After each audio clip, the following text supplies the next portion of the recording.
Ադրբեջանի տարածքով ցորենով բեռնված գնացքի նոր խմբաքանակն է գալիս Հայաստան, հայտնում են ադրբեջանական լրատվամիջոցները։ 8 վագոն հացահատիկով բեռնված գնացքը Ռուսաստանի Վոլգոգրադի մարզի Գմելինսկայա կայարանից ուղևորվում է դեպի Երևանի կայարան։ Նման բեռնափոխադրումներ չեն եղել 1990-ական թվականներից ի վեր։ Մինչև այս տարվա վերջ նախատեսվում է Ռուսաստանից Ադրբեջանի տարածքով Հայաստան ուղարկել ավելի քան 2000 տոննա հացահատիկ։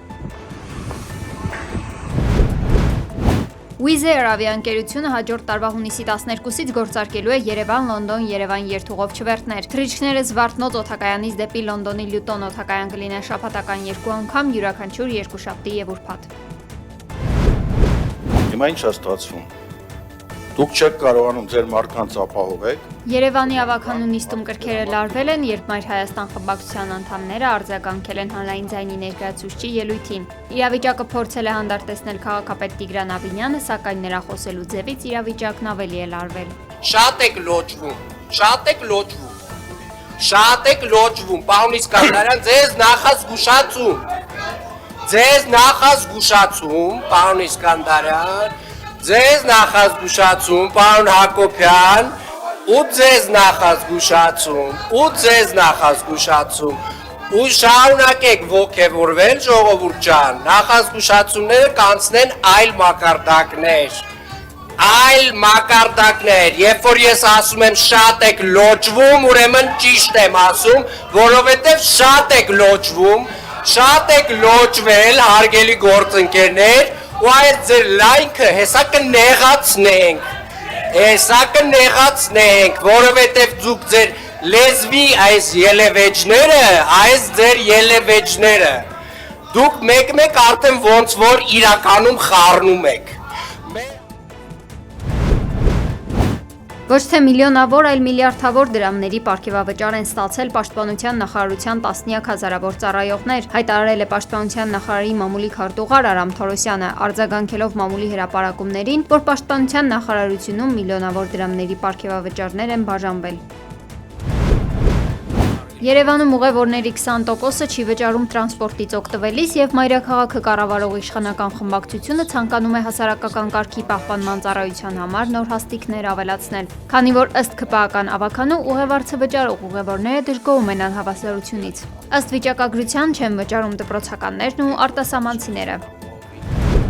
Այս կիրակի պատարագի արդյոք Քաղաքացիական պայմանագրի անդամ Քրիստինե Վարդանյանը լրագրողների հետ զրույցում հայտարարել է. գնում է միայն այն պատարագներին, որոնց մասնակցում է Նիկոլ Փաշինյանը։ Հարց է հնչել, թե արդյոք Վարդանյանը մասնակցել է կիրակի մատուցվող պատարագին, հաշվի առնելով, որ Փաշինյանը երկրից բացակայելու պատճառով պատարագի գնալու հայտարարություն չի արել։ Վարդանյանը պատասխանել է. մեջբերում Փաշինյանը չի մասնակցել պատարագին, ես էլ զբաղվել եմ իմ գործերով։ Եթե Նիկոլ Փաշինյանը հայտարարեր, որ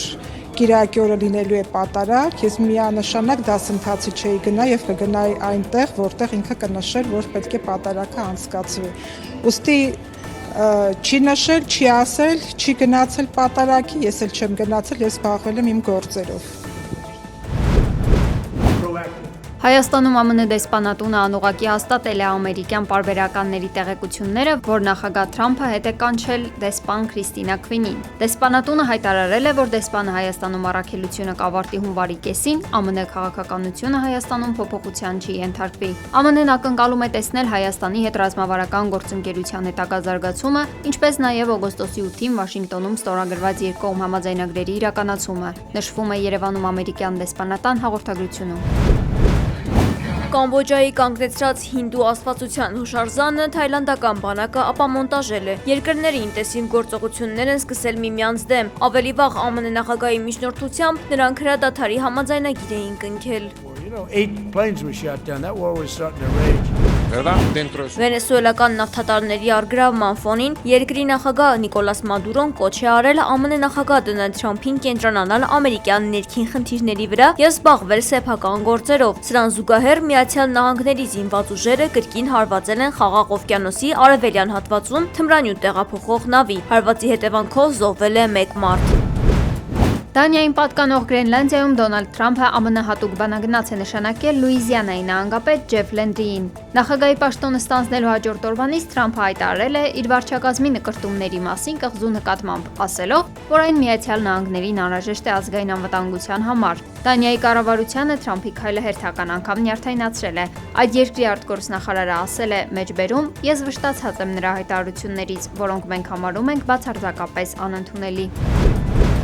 President Trump saved 10 million lives, maybe more. Միացյալ Նահանգների ղեկավար Դոնալդ Թրամփը Ֆրանսիայի նախագահին խնդրել է թանկացնել դեղերի արժեքը։ Թրամփը Մակրոնից սպառնացել է Ֆրանսիայից ներմուծվող ապրանքների վրա սահմանել 25% հարկ, եթե նա հրաժարվի անել։ And I said, Emmanuel, you have to raise your drug prices. Ես ասացի Էմանուել, դու պետք է բարձրացնես դեղերի գները։ Նա ասաց. ոչ, մենք դա չենք անի։ Ես ասացի, որ պետք է։ Նա ասաց. ոչ, ես չեմ ուզում դա անել։ Եթե դուք դա չանեք, ես պատրաստվում եմ 25% մաքսատուրք սահմանել այն ամենի համար, ինչ Ֆրանսիան վաճառում է Ամերիկայի Միացյալ Նահանգներին, եւ դա մոտ 20 անգամ ավելին է, քան ես խնդրում եմ։ Նա ասաց. ես համաձայն եմ։ Biden didn't know he was alive. Անդրադառնալով ռուս-ուկրաինական հակամարտությանը, ԱՄՆ նախագահը հայտարարել է, որ բոլորը հոգնել են այդ թեմայից, սակայն բանակցությունները լավ են ընթանում։ Ես կցանկանայի, որ պատերազմը ավարտվեր, ասել է Թրամփը։ No, you're going to do it 100%.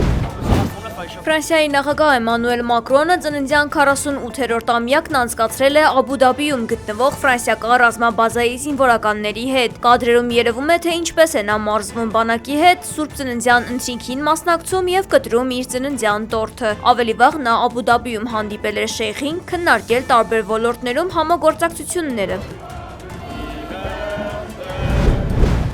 Իսրայելի վարչապետ Բենյամին Նեթանյահուն Երուսաղեմում հանդիպել է Հունաստանի վարչապետ Կիրիակոս Միցոտակիսի եւ Կիպրոսի նախագահ Նիկոս Քրիստոդուլիդիսի հետ։ Ելույթի ընթացքում Նեթանյահուն հայտարարել է. «Մեջբերում դիմում եմ նրանց, ովքեր երազում են մեր հողերի վրա իրենց կայսրությունների եւ տիրապետության վերականգնման մասին։ Դա տեղի չի ունենալու»։ Այս կերպ Նեթանյահուն անուղղակի կերպով դիմել է Թուրքիայի նախագահ Ռեջեփ Էրդողանին, հայտնում են միջազգային լրատվամիջոցները։ Տեխասում Մեքսիկայի ռազմածովային ուժերի ինքնաթիռ է կործանվել։ Կործանման հետևանքով զոհվել է 5 մարդ, այդ թվում 2 տարեկան երեխա։ Ինքնաթիռը տեղափոխում էր այրվածքներով հիվանդների, որոնցից ոչ ոք չի փրկվել։ Փրկվել են միայն ինքնաթիռի անձնակազմից 2-ը, մեկը համարվում է անհետ կորած։